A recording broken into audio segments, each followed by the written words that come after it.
മലയും കടലും ഇടയ്ക്കുള്ള ഒരു ഗ്രാമം. മാന്നാർശാൽ. Küchenkraut. ഇവിടെ ഇന്ന് നൂറുകണക്കിന് പാമ്പുകളുടെ നാട്. പക്ഷേ ഇതിനു പിന്നിൽ ഒളിഞ്ഞിരിക്കുന്നു ഒരു അത്ഭുതക. ഐലത്തമ്മയുടെ കഥ.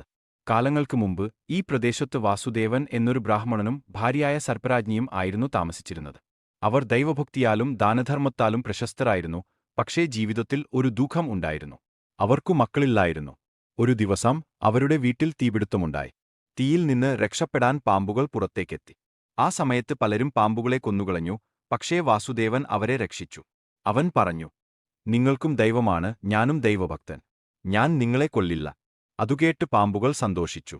അന്ന് രാത്രി നാഗദേവൻ അദ്ദേഹത്തിന്റെ സ്വപ്നത്തിൽ പ്രത്യക്ഷപ്പെട്ടു. നിങ്ങളുടെ കരുണയെ ഞാൻ അനുഗ്രഹിക്കുന്നു. നിങ്ങൾക്കു ഉടൻ ഒരു പുത്രൻ ജനിക്കും. അതുപോലെ തന്നെ സംഭവിച്ചു. സർപ്പരാജ്ഞിക്ക് ഗർഭം ധരിച്ചു. അവൾ പ്രസവിച്ചത് ഒരു പാമ്പിനെയായിരുന്നു. എല്ലാവരും ഭയന്നു. പക്ഷേ വാസുദേവനും ഭാര്യയും അതിനെ സ്നേഹത്തോടെ നോക്കി. അപ്പോൾ അത്ഭുതം സംഭവിച്ചു. പാമ്പ് മനുഷ്യകുഞ്ഞായി മാറി. കുഞ്ഞ് ചിരിച്ചു പറഞ്ഞു, ഞാൻ നാഗരാജന്റെ ദൂതനാണ്. ഈ ഭൂമിയിൽ ഞാൻ വാസം ചെയ്യും. ഇവിടെ നാഗദേവന്മാർക്ക് ഒരു ക്ഷേത്രം പണിയുക. അങ്ങനെ മാന്നാർശാല നാഗരാജ ക്ഷേത്രം പണിയപ്പെട്ടു. വാസുദേവനും സർപ്പരാജ്ഞിയും ദൈവരൂപമായി മാറി. ഇന്നും അവർ ഐലത്തമ്മയും